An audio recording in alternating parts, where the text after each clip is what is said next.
There is an invisible gate in the streets of Ginza, Tokyo. They seem to control creatures from fantasy worlds, where men in Roman armor appear to rage against a war. Some men and women are even kidnapped as a result of the attacks on the civilians.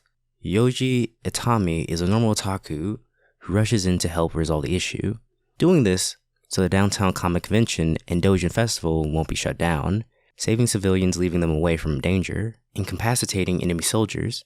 He directs the on-site police to open the gates, saving his people. The ground self-defense force comes to give them aid with a barrage of bullets. He became the hero of Japan and bumped up his rank to first lieutenant.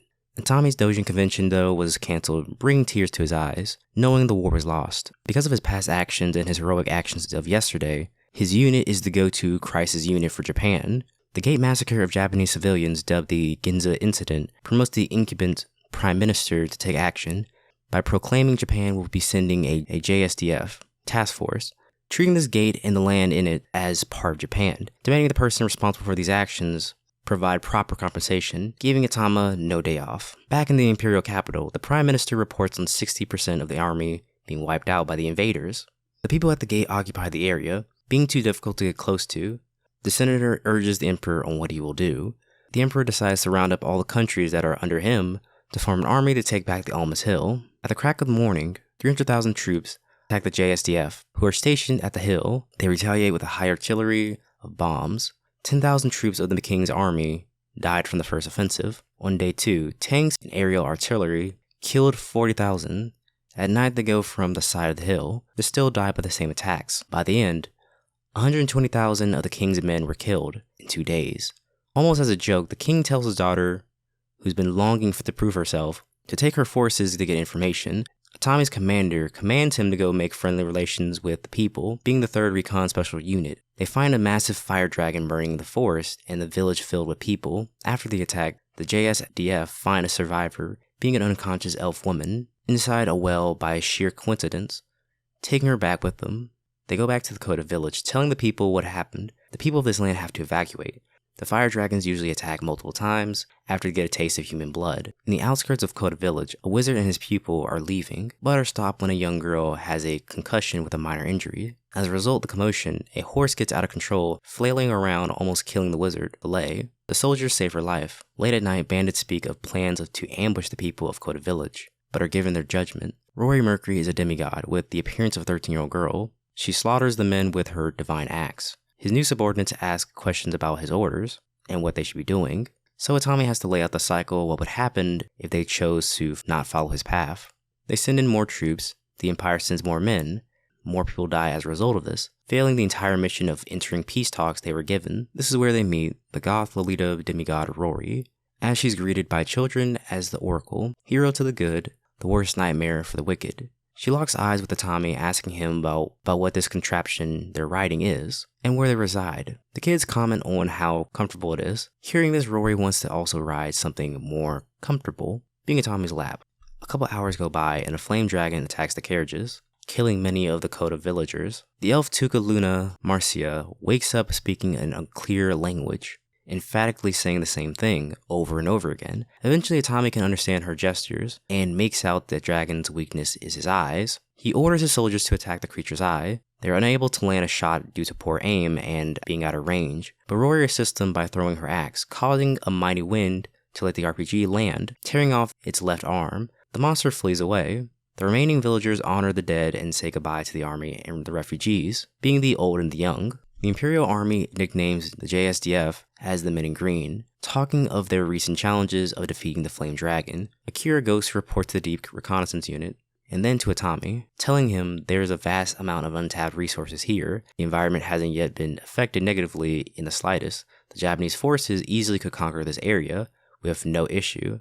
Their government knows how large an opportunity they have, but this would be an all-out war with the other powers just to keep it. Weighing the options of is it worth having every other country turn their back on Japan, Itami unknowingly started negotiations with the people of the gate. Tuca is in shock from the traumatic experience of losing her father.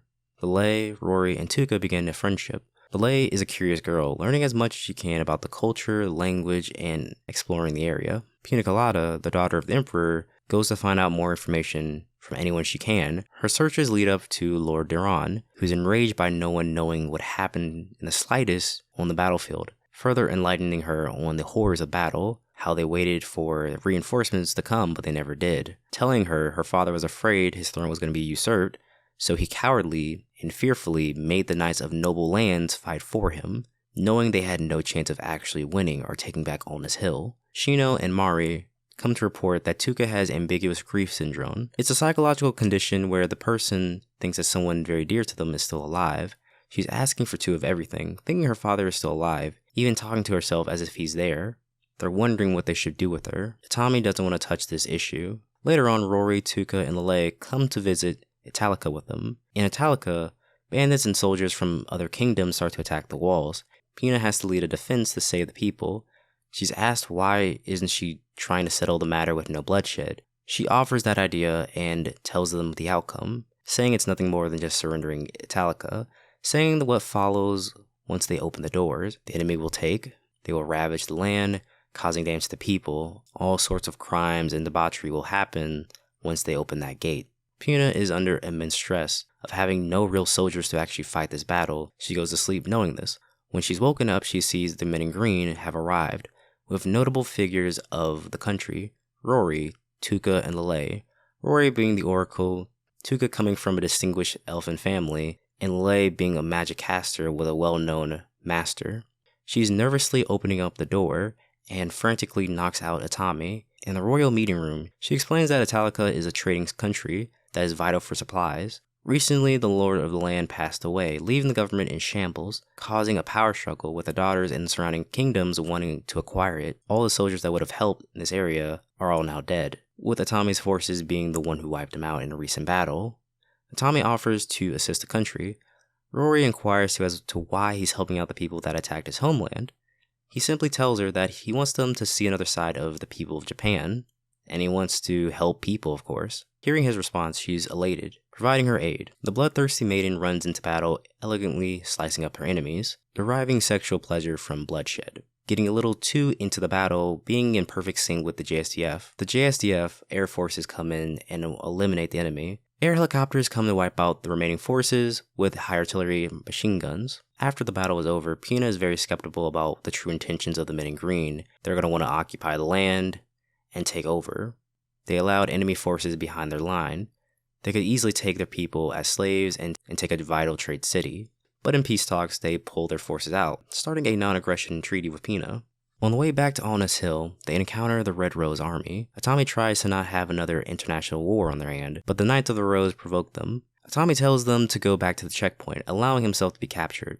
Princess Pina, upon hearing this news, throws the wine directly at the woman who started this. They torture Atami before even coming back to the princess, effectively unknowingly ruining the treaty already. Tuka casts a sleeping spell on the guards to get the army back into Italica to rescue Atami. When he wakes up, he's given housemaids to nurse him back to health, doing their best to keep him happy for the sake of the Empire, being his otaku fantasy. Pina tells her knights to make it up to him, doing whatever they have to do, even sleeping with him if necessary. When the Japanese defense comes to rescue him, everyone is very relaxed and everyone is comfortable, having open conversations and dialogue. When the girl walks in, accepting her fate to lower herself, she looks around furiously to find that she never had to do such a thing, slapping him again. Pina is beyond flustered and flat out doesn't know how to explain this. The defense force is feeling really awkward about the situation and wants to just leave. Pina pleads to them to have dinner or breakfast, cool over the situation, but the government wants Tatami to report back to the Senate to explain everything that's been going on. She doesn't want him to mention anything negative about the situation, about her nation, about the incident of what just happened, in fear the Japanese will retaliate. While driving through Alnus Hill, Pina is astonished to see their training, knowing that one individual soldier could wipe out hundreds of Imperial soldiers.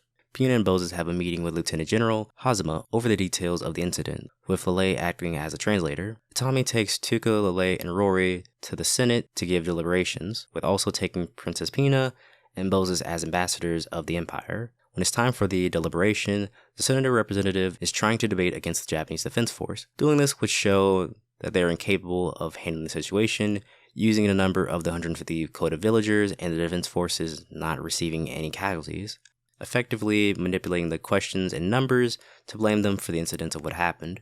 Her tactic is obvious, but Tuka and Lele can hold her debate points off without giving false information, doing this unknowingly of what she's doing. The Japanese Defense Force calls her claims simply unrealistic, seeing that they killed a beast with harder shells than anything anyone has ever come across in all of time. Rory gets to go to the stand, pointing out the mistakes in her argument, while also mocking her, calling her the true coward here. Feeling she's being mocked by a child, she asks for their ages, with the rest of the country being in complete shock once they realize how old the girls are, and the fantasy abilities that they can demonstrate.